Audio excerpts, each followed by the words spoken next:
Ladies and gentlemen, what's really good? How you living out there, folks? Once again, it's your boy Emilio Wackball, and we're back at it once again. And I hope everybody out there is having a wonderful evening. Thank you for all of y'all out there that's tuned in and watching the Emilio Wackball show right now. And if you haven't done so yet, be sure to follow us all over social media at the Emilio Wackball show. Definitely look for us. We'll be looking for you, and let's link up. But with that being said, folks, we got a special guest joining us here tonight, and I'm delighted to have this brother here joining us and here on the line calling in right now, folks, from out of South Carolina. We've had Mr.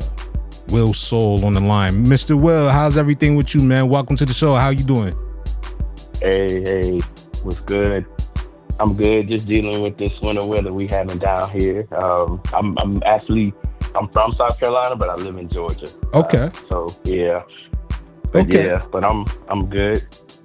That's what's up, man. So how you like South Carolina compared to Georgia? You know, I know a lot of people, you know, when it comes to the southern states, a lot of people, you know, they have their pride in their state, just like up here in the north and all that good stuff, man. But what's the difference between I should say Georgia and South Carolina? What's the difference? Well, I'm gonna say this: nothing can be finer than South Carolina, baby. I'm Gullah Geechee, born and raised from Charleston, South Carolina, James Island to be specific. Okay.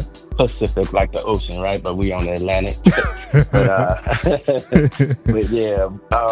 But you know, I love my roots, man. You know, we're descendants of, you know, that the first Africans that came over through the Gullah Geechee corridor. You know, Charleston, Savannah, the different sea islands, and I'm what they call Gullah Geechee.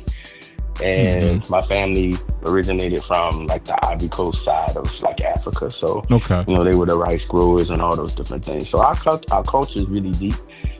We're a proud people, and we also have a dialect. You know, a lot of people compare it to like a Caribbean or like a patois type thing. Okay, but it's different. You know, it's slightly different. But I understand patois. Okay. So of course I'm gonna be biased to Carolina, but you know, Georgia's been home since 2008. Military brought me here. I served in the United States Army for 21 years and 6 months on active duty, but a total of 23 years total, because I had a little bit of National Guard time before I went active duty. So been here since 2008. You know, I mean, I love Georgia too. You know. Who don't love Atlanta, right? I'm about 2.5 hours away from Atlanta, right? So of course, you know, that's where it's at in the South. Yeah, shout out to Atlanta. I got cousins out there. Yeah. So let me ask you, because one thing, and please pardon my ignorance, because you know I'm not really versed in a lot of different cultures, but when it comes to Geechee, and I know you pretty much like ran it down, like where does your people originate from? Like I just try to understand with the Geechee culture, because I hear it so many times, but like I never had a conversation with somebody that really broke it down to what the Geechee lifestyle is about.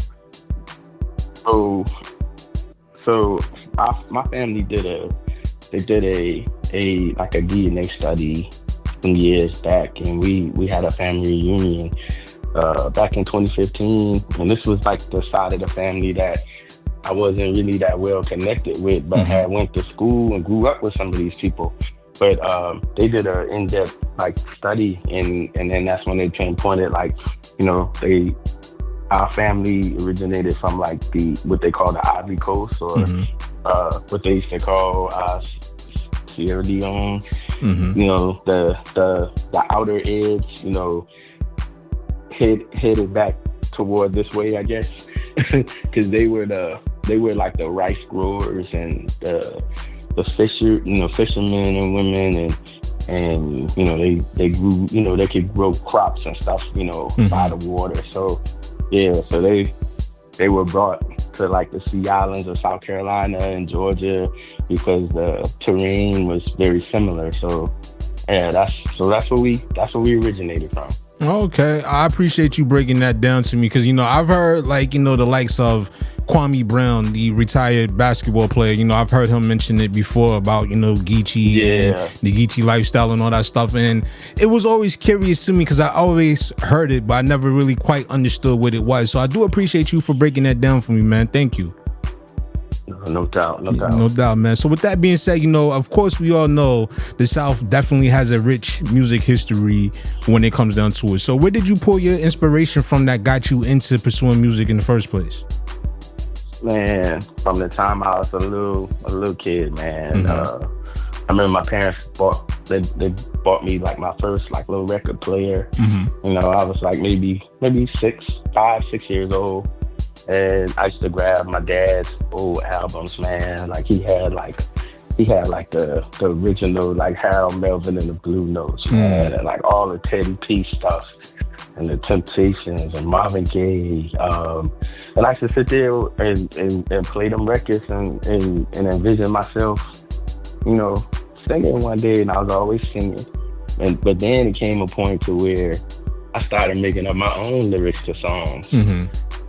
And then, when I got in school, then, I played in a band, and, but my grandmother had me in church, from, time probably 2-3 years old singing in the choir. So, came up, with that deep South, that church upbringing, man, and all those things. Then, because of my age, I was there when kind of hip hop, was like a thing, and kind of watched the time, grew with the timeline. I still remember, Run DMC first album, LL Cool, all that. And then, you hit like the 90s, in a Tribe, and, and so forth and so on, and where we are today. I just love music, man. No doubt. It's eclectic though, I definitely love music myself too. Like I started off, doing music myself when I was a young kid. The first thing, of course, you growing up early 90s and everything, you got the Wu-Tangs out right now, you got the Biggie Smalls, you got the Tupacs, you got all these dope rappers that's coming out, Nas, you pick anyone on that list, and you hear so many of these rappers coming out at that time, and then the music was just so different at that time, had a whole different energy about it that everybody just wanted to be a part of it, man. So I know exactly what you mean when you talk about just the whole overall when it comes to just like music and just being influenced by so many different talented individuals that bless the world with their craft. Indeed, my brother, you speaking my language, man. That's what it is, man. I mean, I'm just sitting here and I'm flooded with like, all sorts of like emotions, just remembering like good times in music, man. It's a wonderful thing. Oh yeah, definitely, man. And that's one thing I love about music too, is just like the amount of emotions that you can just feel. Like one song can just tap into so many different emotions all at once, and that's just the beauty of music, yo. Like music should be its own language, like like Spanish or like English or something like that. I think music should be its own language, man, because you could be beefing or have all kinds of problems, but it's like this is one of those common grounds that bring a lot of people together when we talk about music, Yes, and that's amazing because you find yourselves, in circles sometimes where you probably would never, have anything in common with, but then, you're like, oh, yo, you like Moonchild? I just threw that out there. I like their music, something like that, and then next thing you know, you meet these people and now y'all talking about the different albums, and then you start finding out you got other things in common. So yes, I do feel like music is that kinetic synergy that can bring us together, man, on different. You don't even gotta speak the same language, man. That's the beauty of it. Can bring you together that way. Yeah, like I was talking with my brother yesterday, and we was talking about DMX, may God rest his soul, one of my favorite artists of all times, and we were just talking about just the impact that his music had. And I remember, and it just made me bring me back to a moment where I saw a video, and I believe he was somewhere in Asia doing a show outside, and he had like 50,000 people in the stands that didn't speak 100% English, but everybody knew that DMX song. And like when it came on, just the energy that was in that crowd, and everybody just coming together for that one song. Doesn't matter what language you spoke, what nationality it was. It was just incredible to see, man. That's just, I can sit here and I could talk about music all day, man. But, I'm not going to do that. But what I want to ask you, though, is being that somebody that's been around, you've seen the evolutions of various genres, various cultures, and various trends that happen within the music industry and also within the business itself. So with that being said, what you see that's going on right now and currently right now in the music industry, like how do you feel from the transitions that you've seen from your time when you first got started up until now? Do you feel as though music is going in a good direction, or you feel as though that we're kind of like in limbo right now? I think he said it best in one of his songs when he was like, his grandfather said everything goes in cycles. All he did was just pop somebody, right? Mm-hmm. And I see the trends, coming back again. I see R&B going back to that late 90s, early 2000s, Jodeci, Mary J, Faith Evans. That whole bad boy, you know what I'm saying? Like that, like 112, like it's like Summer Walker dropped that song. The one she got out right now, what is it? Something About a Woman, that song. Okay, yeah. Man, when I heard it, man, it took me back to like some old Faith Evans. The way those drums was hitting, I was just like, yo, it just had that vibe. And then you look at like October London, right? Like, he a soul singer. Mm-hmm. He tapping into the essence of Marvin Gaye, man. But putting his spin on it. It's amazing though, because how those old influences are still impacting, and even hip hop. I love how a lot of these like newer artists are making it known that they here to stay, and this ain't a gimmick, right? Either you with it or you ain't, and they hustling. I like that. That is true. And the one thing I do see about, especially in hip hop, the whole ageism when it comes to the genre itself. I'm like, hip hop is the only genre that I've seen thus far in all my time, doing music, that is the only genre that has ageism. It's the one thing that I do see is good that, you have these, more established, more iconic artists that are putting out music in this day and age, 2025. That's still great to see. And then you also got the newer generation of artists that's coming out, that's putting out incredible music as well. Just the only thing I wish that we would see more of is a little more bridging of the gap, where we can all kind of understand one another and agree to disagree with everybody's stances on the way music is, and maybe even come together and collaborate. You know what I'm saying? Like, that's one of the biggest things that you see a lot of. You see a lot of back and forth between the older, generation of artists and the younger generation of artists. Do a boom bap meets trap or something. I don't know. I think that could be something that could be pulled off. I think it's been pulled off a few times before, but I would like to see more of that happening. What do you think? Yeah, definitely, because I mean, you could look at Snoop, man. Snoop loves like working with like the what we call the new school, or the younger artists, and he loved that. I've seen Dr. Dre do stuff, So and then of course, LL. I don't know if you had a chance to check out his latest album, but for him to still be doing it, bro, that's amazing, bro. He got a couple of bangers on there. Man, I'm gonna be completely honest. There's so much music out right now. I haven't had a chance to catch up with a lot of the new joints that's out there right now.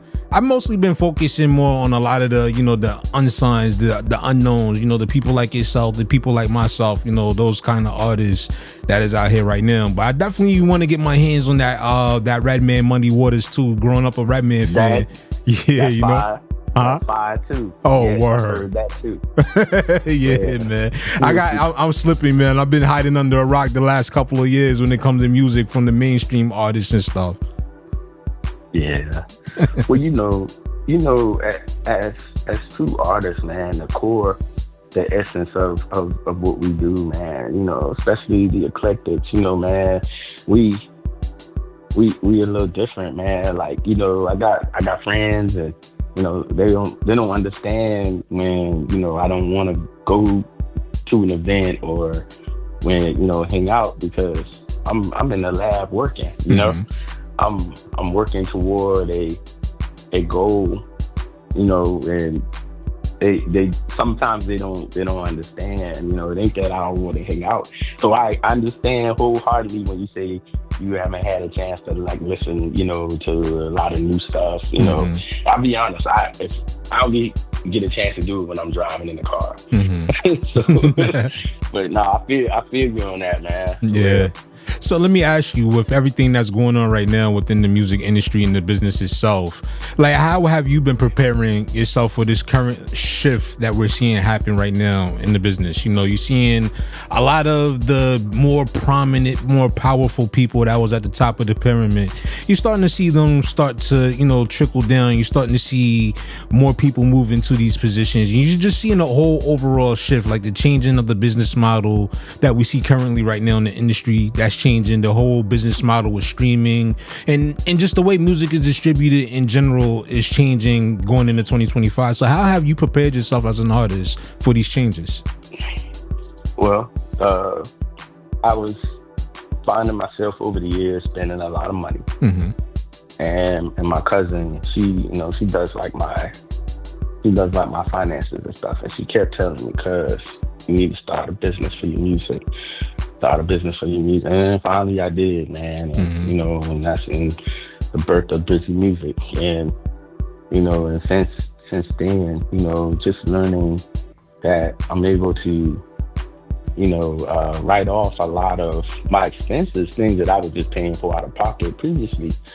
But even in the simplest form, man, just having a DAW and being able to, you know, build you a workable home studio, and it saves so much money. Oh yeah. You know, and if you're willing to sacrifice time, you know, you can learn to do a lot of things for yourself.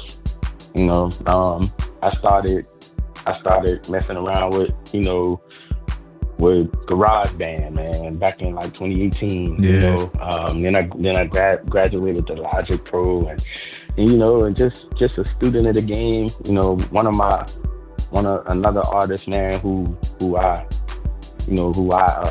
value opinions, you know, a lot. My boy Riggy Rock, you know, he's an artist, you know, producer, all that too. And he posed a question to me a few months ago. He's like, bro, what do you see? He said, do you see yourself more artist or more producer? And I was like, wait a minute. I had to really think about it, but I don't know. It's just, I'm at that point where I feel like I got to do what I need to do, you know, to get where I'm trying to go. You know, but as I've been moving up, you know, I've been meeting more people in the game, you know, and now, you know, I know sound engineers, and I know, you know what I'm saying? So now, but with that being said, man, I feel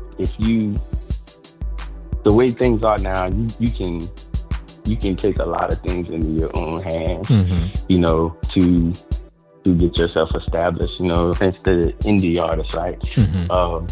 You know, not depending on those big names, you know, to get you there, you know, and I think it's been the greatest equalizer in my opinion. And I agree with you on that one. That's something I talk about a whole awful lot when it comes to just be as an independent or an unsigned artist, or whatever the term that we're using today to describe people that don't have a record deal. One of the biggest things I always, you know, preach on this show, and one of the biggest things I'm a proponent for, is investing in yourself as an artist, because when it comes down to it, I was one of those artists that, was always having problems booking studio time. I couldn't get people to, take the time out to help me with my music career. So I had to take everything into my own hands. So I started doing the same approach you did, going out, buy a piece of equipment here, a mic there, or get a piece of, software that I could record in. My first program that I was recording music in was Audacity.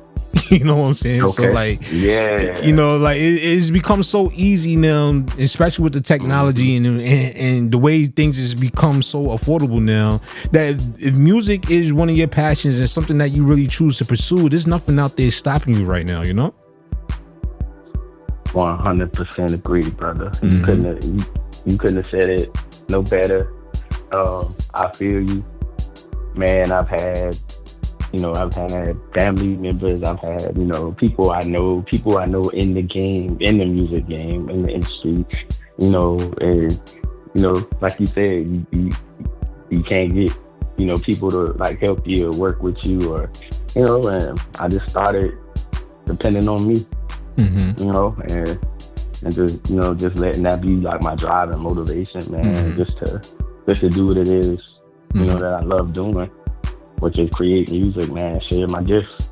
Absolutely. So now let me ask you, going back into the conversation bit about technology, especially what we're seeing right now, the biggest thing that got everybody kind of like on edge right now within the music industry is the emergence of AI in the creative process, and just how a lot of people fear that it's going to put them out of a job when it comes to working within the music business. How do you feel about AI and the way it's being used right now? I think everything that's created, the intent is for good, but it's how we interpret things, and I personally use AI in some of my production stuff. For instance, if I need some background vocals and I can't get it, or I need a female background, I do decent with falsetto, but I'm not gonna sound like how a woman is gonna sound when I do something, right? And so in that aspect, but I don't think, and it's just me, but AI is great, but it still lacks that human touch, that human feel. Because when we create music, our music is created off of emotions, not off of algorithms and logic, right? Play on words, right? Logic Pro, but no. but you feel me, right? Yeah, I feel you. Like you put your heart and soul into something that you create, right? How a computer gonna be able to capture? Now it might can emulate or mimic something, but come up with it on its own. I'm not gonna say never, but at least what I see right now, I think we still gonna be around for a while, because no computer can, replace the human factor, in my opinion, when it comes to the raw essence of emotion pouring into music, something that comes from your soul, I wholeheartedly agree, and I'd say that all the time on this platform when it comes to people talking about the whole conversation of AI. Okay, I understand, and I'm gonna give you my stance on this too, if you don't mind. I don't mind particularly if people use that to help enhance their workflow. And what I mean by that is, like, if you're using it, like you said, like, of course, you and I, we can't do a female's voice, a falsetto voice, for a female or whatever the case may be. So, that's one of them things where AI comes in handy. It helps you out, you got the AI generated female vocals for the background vocals in your track, and that's cool. But the problem I get, and this is where I'll push back, is when you have people that have AI and they're using that to do their whole production 100% from top bottom. Wow. It's like it's nothing creative whatsoever with what you're doing when you're just using AI, when you're just relegating all your creativity towards AI. And then what a lot of people fail to realize is where they're getting in trouble as everybody's all giddy and excited about it. Cool, there's nothing wrong with that. But the one thing people fail to realize is that you got a lot of these major companies that are on the low using people's getting people to allow companies to use third-party AI applications to train their models off of. And then what happens down the line, which a lot of people don't know, is that AI model and all that stuff that they're training off of your content, off of your hard work, once they get all that stuff trained and they guide it and everything into their AI model, once your NIL comes about, then you can't get that back. You can't get your licenses back for your name, your likeness, and your images and stuff like that too. So that's one of the things that a lot of people need to be careful about when it comes to just the overindulgence of using AI. Yeah, facts. You know, I didn't understand it at first. Mm-hmm. And one day I was just doing some research and I actually threw it in ChatGPT. Mm-hmm. and it broke it down for me. You know, it gave me like the synopsis, right, of what was going on. I'm like, no, I don't want to let them train some computer to be like me. Right. So I always say no. You know, but some people don't probably understand what's going on, and you know, and they probably saying yeah, not knowing, and what happens is what you just described. That'll be the outcome. Yeah, and then all that hard work and everything that you put in to build up all your, you know, your content, all your work is now, you know, in the hands of this AI. You can't get it back now because you done signed over your rights to your creativity now. You know. Mm-hmm. But I like what you said earlier about the whole thing about humanization, because it doesn't matter how much machines you put into making the music, you can't capture that feel like a human can, you know. No, man, you ever watched the James Brown movie? I may have. That might have been something I may have seen when I was like, you know, like a kid or something like that. Okay. Well, I'm referencing like maybe toward the end, and he was trying to get the drummer to play this rhythm, and it was like the bass player and the drummer were like it, the way they were playing together, and he was like, you know, it's that feeling, it's that you just that thump, you feel it, right? Mm-hmm. That's, in my opinion, that's something that a computer is not going to be able to do. Mm-hmm. That is true. You know, and that's just me. I mean, you know, it might prove me wrong one day. I don't know, but well, these people keep, you know, signing their rights over and letting AI use their models after them and all that stuff. Then it just may. Who knows? Yeah. Yeah, man. So with that being said, before we get ready to wrap everything up, you know, we have your single that we're going to get into now, and you know, we also want to know, like, what do you have that we should be looking forward to in 2025 when it comes to your music? So we have with us here, we have this single, Good Vibrations, from you. So tell us about that one, man. What was the inspiration behind that? Man, I'm one of those producers. I make the track and then I write to it. Mm-hmm. And the track, when I created the track, and I just started writing, it just started flowing. And I wrote the first verse.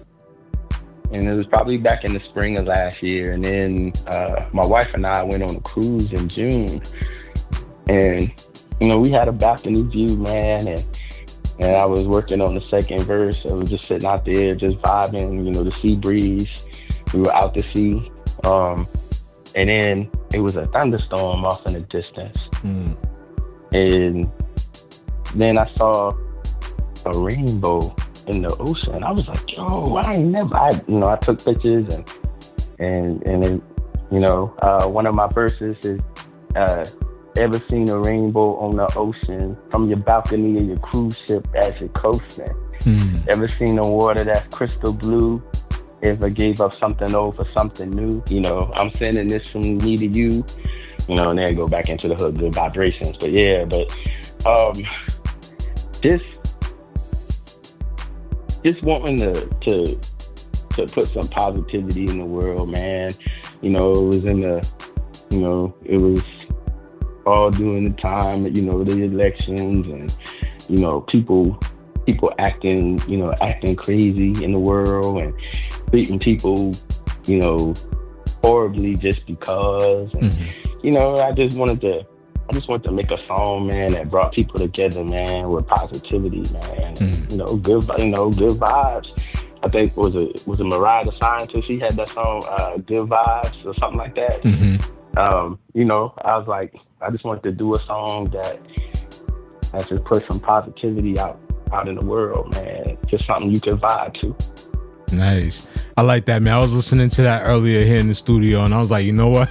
I like this song, man. And we could use a lot more, positivity right now, especially with everything going on. You got the wildfires in Cali. That's a crazy situation. And my heart goes out to everybody out there that's affected by that situation. Then you got these drones over here on the East Coast, and you got all this just crazy stuff that's just happening right now. We can use some good vibrations right about now. What you think? I think so, brother. Yeah. No doubt, man. So with that being said, man, well, we definitely want to thank you for taking the time out to, join us here tonight on the show and everything. And we definitely do appreciate you for coming and sharing your story with us. But before we go, I want to give you the opportunity to anybody out there that's listening right now, if they want to get in contact with you and find your music, or if they want to bring you onto their show, or anything that you would like to say to the people out there watching right now, please feel free. The floor is all yours, brother.